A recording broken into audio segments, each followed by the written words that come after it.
सुबह जब आप टॉयलेट जाते हैं और फ्लश करते हैं या पानी डालते हैं सीट पे, तो आपका स्टूल, आपका मल, आपकी लैट्रिन उस पे ही चिपकी रह जाती है। ऐसा लगता है जैसे ग्रीस जैसी लैट्रिन हो रही है। साथ में इतनी बुरी बदबू आती है कि खुद ही लगता है कि कितनी बुरी स्थिति मेरे पेट की हो रही है। और पेट साफ होने के बाद भी हल्का फील नहीं होता है, इवन दिन भर थकान भी बनी रहती है। ज़्यादातर लोग इसको कब्ज की समस्या समझ के उसका ट्रीटमेंट करते रहते हैं, लेकिन दोस्तों एक्चुअली ये समस्या कब्ज की नहीं है, ये लीवर और गट यानी कि आपके आंतों की प्रॉब्लम है। दोनों में समस्या है, तब जाके आपके साथ ऐसा हो रहा है और इसके लिए आपको अलर्ट हो जाने की जरूरत रहती है। इसलिए आज मैं आपको एक ऐसा सिंपल सा सस्ता सा कॉम्बिनेशन बताने वाला हूं जिसको आप नॉर्मली खुद ही बना के कुछ दिन यूज करते हैं तो पहले दिन से ही आपको इसमें रिलीफ लगना स्टार्ट हो जाएगा। तो चलिए इस वीडियो को स्टार्ट करते हैं। दोस्तों, जब लीवर ठीक से बाइल यानी कि पित्त नहीं बना पाता है तो एक्चुअली क्या होता है कि आंतों में जो फैट है उसका डाइजेशन प्रॉपर नहीं होता है और वो फैट अनडाइजेस्टेड तरीके से स्टूल में पास होता है, जिसकी वजह से वो चिकनाहट और चिपचिपाहट जो है वो देखने को मिलती है। इसमें कुछ आंव जैसी समस्या भी बनती है जिससे कमजोरी और वीकनेस भी पेशेंट में बनी रहती है। तो अगर हम एक ऐसा फॉर्मूला तैयार करें जो हमारे लीवर के बाइल के सिक्रेशन को प्रॉपर करे, उसके एक्शन को इम्प्रूव करे, साथ ही साथ आंतों की जो टोन है उसको इम्प्रूव करे, आंतों की जो मोटिलिटी है उसको बढ़ाए, हाथों का जो जिगजैग है, पेरिस्टालसिस मोशन है, उसको अमल को बाहर निकालने का वो बढ़ाए, तो वो फॉर्मूला कोई भी हो वो इस स्थिति में सुधारने का काम करेगा। क्योंकि फैट प्रॉपरली डाइजेस्ट नहीं होगा तो ये स्थिति बनी रहेगी और सबसे बड़ी बात है कि ये आने वाले समय में दूसरी समस्या भी क्रिएट करता है, खासकर जो आईबीएस की समस्या बनती है, इरिटेबल बोल सिंड्रोम, जिसमें बहुत सारी बीमारियों का एक समूह एक्चुअली वो होता है, जिसमें अलग अलग सिम्टम पेशेंट को आने लगते हैं। किसी को बहुत ज़्यादा कब्ज रहने लगती है, किसी को लगातार डायरिया, किसी को खाना खाते ही स्टूल पास करने के लिए जाना होता है। ये जो फॉर्मूला आज आपको मैं बता रहा हूँ ये ना केवल आपके जो लैट्रिन है उसकी चिपचिपाहट को खत्म करेगा, इवन स्टूल आपकी बंद के आएगी, आपको लैट्रिन बंद के आएगी और स्टूल यानी कि लैट्रिन पास करने के बाद आपको फ्रेश और हल्का भी महसूस होगा। तो दोस्तों, अब हम अपने फॉर्मूले की बात करते हैं कि हमने इस फॉर्मूले में क्या क्या चीज़ें डाली हैं। देखिए, फॉर्मूले में हमने 2-3 बहुत खास चीज़ें ली हैं जो लीवर पे और इंटेस्टाइन पे काम करती हैं। इसमें से 2-3 चीज़ें इतनी सरल हैं और इतनी सस्ती हैं जो आपको अपने किचन में बहुत आसानी से मिल जाएगी, जिनको डेली आप यूज़ करते हैं। लेकिन पहली जो सबसे इम्पोर्टेंट चीज़ इसमें है वो कालमेघ है। कालमेघ आपको आयुर्वेदिक शॉप से या पंसारी की दुकान से मिलेगी। बहुत महंगी नहीं है, बहुत आसानी से आराम से मिलने वाली चीज़ है। एक्चुअली ये लीवर के लिए मास्टर हब के तरीके से काम करता है, लीवर के बाइल सिक्रेशन को बढ़ाता है और जो लीवर की सेल हैं उनके यानी कि जो हेपेटोसाइट्स होती हैं उनको एक तरीके से प्रोटेक्ट करने का काम करता है। हेपेटो प्रोटेक्टिव इसका एक्शन होता है। साथ में जब लीवर प्रॉपर्ली सिक्रेट होता है तो फैट का एसिमिलेशन भी बेहतर तरीके से होता है। इनकम्प्लीट इवैक्यूएशन को ये काम ठीक करने में बहुत बेहतरीन तरीके से काम करता है। ये हमारी पहली रेमेडी है। दोस्तों, जो इसकी दूसरी रेमेडी है वो आपको बहुत इजीली आपके घर में मिल जाएगी, वो है सौंफ। जी हाँ, सौंफ एक डाइजेस्टिव एंजाइम को जगाने वाले जो इंग्रेडिएंट है उसके तरीके से ये काम करता है। साथ में कूलिंग इम्पैक्ट भी होता है, एसिडिटी, हार्ट बर्न और जो फर्मेंटेशन जैसी यानी कि पेट में ऐसा लगता है जैसे कुछ पक रहा हो, जैसे गल रहा हो, उसकी स्थिति रहती है, उसको ठीक करता है।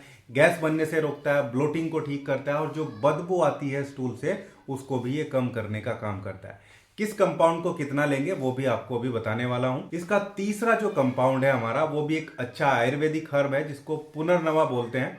पुनर्नवा एक्चुअली लीवर की सूजन को कम करता है, स्वेलिंग को कम करता है, किडनी के थ्रू डिटॉक्सिफिकेशन प्रोसेस को भी बढ़ाने का काम करता है और साथ में अगर फैटी लीवर है, जो लीवर एक्चुअली अगर ओवरलोडेड रहेगा हमेशा तो उससे बाइल का सिक्रेशन प्रॉपर नहीं होगा, तो ये लीवर पे जमा हुए फैट को कम करता है, गट की स्वेलिंग को भी ठीक करता है और इंटरनल इन्फ्लामेशन को भी ठीक करने का काम जो है पुनर्नवा करता है। पुनर्नवा बहुत ही अच्छा हर्ब है, बहुत ही आसानी से आपको किसी भी आयुर्वेदिक शॉप से मिल जाएगा। दोस्तों, इसका जो नेक्स्ट कंपाउंड है वो है त्रिफला। त्रिफला में जो है हम हरड़, बहड़ा और आंवला ये 3 चीजें मिला के बनाया जाता है। बहुत ही अच्छा रसायन इसको बोला जाता है आयुर्वेद में, जो लीवर तो छोड़िए पूरे डाइजेस्टिव प्रोसेस को और पूरे डाइजेस्टिव ट्रैक और उसके एसेसरी ऑर्गन जैसे लीवर, पैनकियाज, स्प्लीन, इन सब पे बहुत बेहतरीन तरीके से काम करता है। त्रिफला जो है एक्चुअली स्टूल को सॉफ्ट भी करता है और जो बदबू आती है स्टूल से उसको भी ठीक करता है, फैट को डाइजेस्ट करने में भी हेल्प करता है। त्रिफला हमारा इसका नेक्स्ट कंपाउंड है। और जो आखिरी कंपाउंड हमने इसमें ऐड किया है वो गैस के लिए, ब्लोटिंग के लिए, पेट में जो फर्मेंटेशन होती है उसको कम करने के लिए, वो है हींग। हींग जो है एक्चुअली चिपचिपाहट को कम करने की, और आंव जो निकलता है आंतों से जो है, यानी कि आपको जो चिपचिपा पदार्थ भी अगर कुछ निकलता है उसको ठीक करता है। आयुर्वेदिक में इसको बहुत ही अच्छा डाइजेस्टिव कंपाउंड के रूप में जाना जाता है, और एक एंटी माइक्रोबियल प्रॉपर्टी भी इसकी हींग की देखने को मिलती है। ये हमारे इंपॉर्टेंट 5 कंपाउंड हमें इस फॉर्मुलेशन में लेने हैं। तो दोस्तों अब हम इसके कंपोजिशन की बात करते हैं। इसमें सौंफ को हमें सबसे ज़्यादा लेना है, क्योंकि जो एक्चुअल में स्थिति बन रही है उस पर सौंफ बहुत बेहतरीन तरीके से काम करने वाला हर्ब है। सौंफ को हम ले रहे हैं इसमें 40 ग्राम। सौंफ के बाद पुनर्नवा को हम इसमें लगभग 20 ग्राम लेंगे। त्रिफला को भी हम लगभग 20 ग्राम इसमें लेने वाले हैं। कालमेघ को इसमें लगभग 10 से 15 ग्राम आपको लेना है, और हींग को आपको इसमें 5 ग्राम के आसपास लेना है। हींग बहुत अच्छी क्वालिटी का होना चाहिए, कहीं ऐसा ना हो कि ये सारी चीज़ें आपको कहीं से नकली मिल जाए।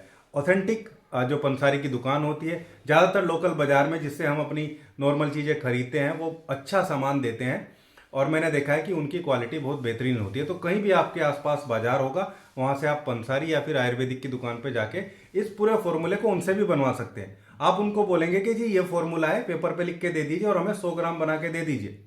यकीन मानिए 100 से 200 रुपये में आपको, ये मैक्सिमम है, इससे कम में ही शायद हो जाए, इतने में आपको वो बना के दे देगा। बहुत बहुत ही ज़्यादा सुविधाजनक तरीका ये मैंने आपको बता दिया। तो दोस्तों इन मात्रा में, जो मात्रा मैंने आपको बताई है, इन मात्रा में इसको ले लेंगे। इन मात्रा में लेने के बाद इसको आप चाहें तो कूट पीस के अपने घर पे ही इसको एक पाउडर बना लीजिए, नहीं तो जो आपका पंसारी है जिससे आपने लिया है, मैंने कहा कि वो आपको 100-200 में बना के दे देगा। आप चाहें तो उसके पास भी मिक्सर वगैरह होते हैं छोटे छोटे, वो भी आपको इनको मिक्स करके दे देगा। लेकिन आपको एक फाइन पाउडर बना लेना है, और इन सबको बहुत अच्छे से मिक्स करके एक एयर टाइट जो जार है उसमें भर के रख लीजिए।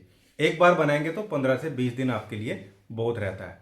दोस्तों अब बात करते हैं कि इसको लेते हुए क्या डाइट का ध्यान रखना है और कैसे इसको यूज़ करना है। देखिए, सबसे पहले डाइट में आपको फाइबर का इस्तेमाल ज़्यादा करना है।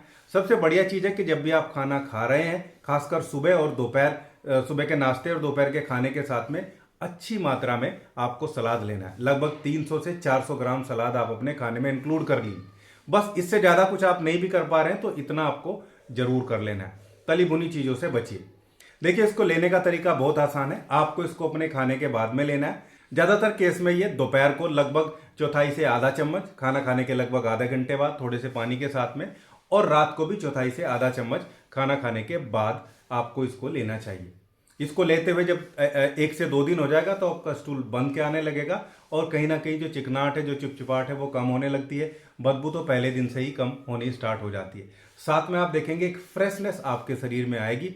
दूसरा, सुबह स्टूल पास करने के बाद जो एनर्जी, स्फूर्ति मिलनी चाहिए, और रियल में मिलती भी है। जब स्टूल पास होता है तो अंदर से ही एक जो है वो आप समझिए कि हैप्पी हार्मोन या दूसरी चीजें ऐसे सिगरेट होते हैं, आप लोगों ने देखा होगा, जिनका पेट बहुत अच्छे से साफ होता है, वो सुबह बहुत अच्छा फील भी करते हैं। तो उस फील के एहसास को ये बढ़ाएगा, क्योंकि ये गट की फ्लोरा को मजबूत करेगा, और गट की फ्लोरा जैसे ही मजबूत होती है वैसे ही आपके हैप्पी हार्मोन, खासकर सीरोटोनिन का सिक्रेशन बढ़ जाता है, क्योंकि 80% के आसपास तो वहां तो सही निकलता है। अब बात करते हैं कि किसको नहीं लेना चाहिए। तो प्रेगनेंसी में इसको नहीं लेना है। प्रेगनेंसी में ज़्यादातर चीज़ें डॉक्टर से पूछ के ही लेनी चाहिए। दूसरा, अगर आप इसको ले रहे हैं दोनों टाइम और थोड़ा सा स्टूल आपका पतला हो जाए, देखिए चिपचिपाहट तो खत्म हो जाएगी, लेकिन थोड़ा सा पतला हो सकता है। अगर ऐसा है तो आप इसको दिन में 2 बार की बजाय फिर एक ही बार ले लेंगे। रात को आधा से चौथाई चम्मच ही काफ़ी है, उससे ज़्यादा लेने की जरूरत आपको नहीं पड़ेगी। बस इतना ही ध्यान रखना है, क्योंकि इसमें कालमेघ है और पुनर्नवा है। ये तो ऐसी हर्ब है, अगर आप इनको 30 से 40 दिन ले लेते हैं तो वैसे ही आपकी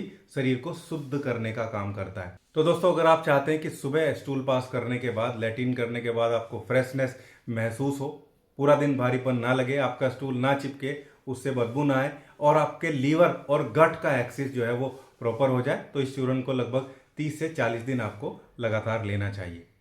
दोस्तों, ये था आज का वीडियो। उम्मीद करता हूँ वीडियो आप लोगों को अच्छा लगा होगा। वीडियो अगर आपको अच्छा लगा है तो कमेंट बॉक्स में जरूर लिखिएगा आप ये वीडियो कहाँ से देख रहे हैं और आपको मेरे वीडियो कैसे लग रहे हैं। मिलते हैं ऐसी ही एक अगली खास हेल्दी वीडियो में। तब तक के लिए धन्यवाद। नमस्कार।